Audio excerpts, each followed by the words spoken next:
Hi, everybody, and welcome to Seeking the Sacred Earth. And yes, I'm going to talk about porn, a hella taboo subject. But I have gotten 3 emails from subscribers asking me what I think, what my experience is with it spiritually, and how it affects us. So I'm just going to speak to it for a hot minute. And I want to start by saying I don't believe porn is bad, nor do I think it's good for us. When we're talking about pleasure is something that can exist within the moment, but it doesn't necessarily lead to long-term happiness. That's something that Jessica Lanyadoo in her Ghost of a Podcast articulated really well this week. And I highly recommend you watch that podcast or go listen to it. Ghost of a Podcast is what it's called. When we hit adolescence, our lower energy centers are awakened. And it's our job as we grow to connect those lower energy centers with our heart, with our intuition, and with infinite spirit. Now, we're not really taught how to do that in Western society.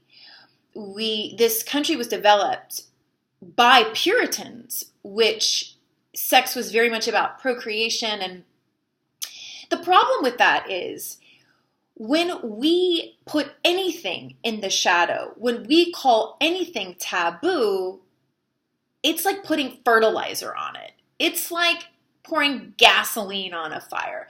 So here we are in 2019, and I'm hearing from a lot of men who are like, I have a problem with porn. I think I'm addicted to porn. So as a woman, I want to speak to it. The thing about porn is that it is a really quick fix, right? You don't have to use your imagination, which I really believe if we're going to be self-pleasuring, we want to get something out of it that's not just that quick release. I mean, don't you want every action that you take to have more than one benefit or have some sort of long-term effect on your life that's positive? So with porn, it's a quick fix, but it can cause the active imagination around sexuality, sex, the sex act, to atrophy, which means if you're relying on porn all the time, you're not growing your imagination around making love, pleasuring a partner. You're not really getting to know what makes your own sexuality tick. What are your, what aspects of your sexuality are you good at? What do you need to learn?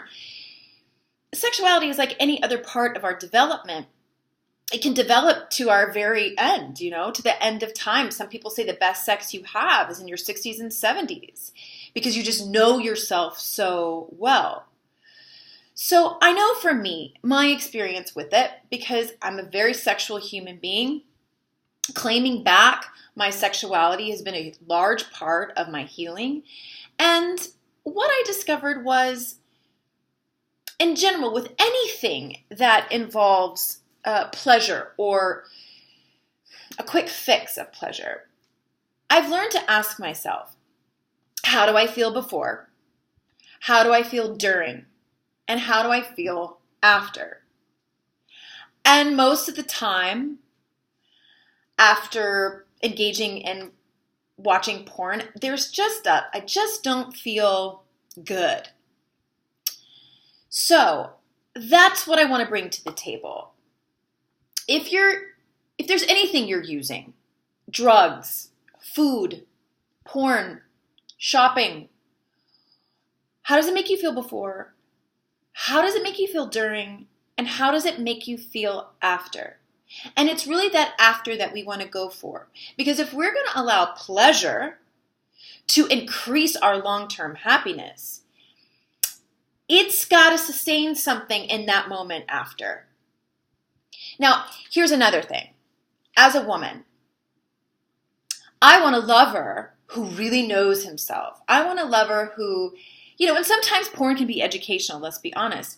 But the way women get pleasure from sex and what the emotional components is very different than what guys can be getting from sex. So this really becomes more about what kind of lover do you want to be? And I would say then that would mean if you're going to be self-pleasuring, use your own imagination, because that's when you're going to get the best ideas to bring back to the table with your partner or with your partners. And this goes for and I mean all gender spectrum. The very energy, the sexual energy is also called kundalini. And that energy is literally the creative force, the force that created universes, the force that gives us our ideas to create art, to create sustainability, new ideas. It's what propels us. And that is sacred, because that means that is like God life force within us. So sex in itself is a connection to the force of creator inside of you. That being said, I think there should be some sort of acknowledgement of that. And then once you acknowledge it, then you can make choices, Then it's it's not always going to be, candles lit and mantras being chanted. Maybe sometimes you do just want a quick release, and the best way to do that is to watch two people going at it on your phone. Maybe. But I would just encourage an expansion of what self-pleasuring can be, so that you're bringing to the table with your partner or partners something that's more connected, something that is more connected to your heart and your mind.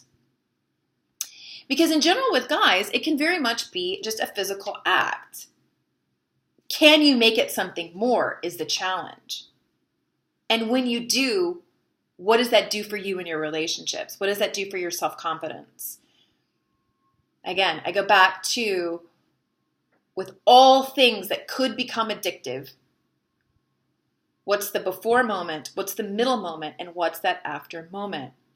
Because everything we do, we want to be perpetuating our long-term happiness. So, see what this does. I definitely think that we're in a time right now, it's a bit dystopian, and it's really up to us to set our own standards for how we want to be using our energies. And when we are engaging in any sexual activity, we are literally using our spiritual energy, whether we're acknowledging it or not. So, my challenge to my subscribers who sent me these emails is, ask some questions. Are you bringing mindfulness to it? Be mindful of your moment before, during, and after. And if it doesn't feel good after, don't run away from that. Sit with that and see how that informs you. Because there's some juicy information in those after moments. Whether that's a hangover, whether that's a credit card bill, or whether that's just feeling yucky because maybe you did something that ultimately isn't in alignment with your long-term happiness. So thanks for viewing this, you guys.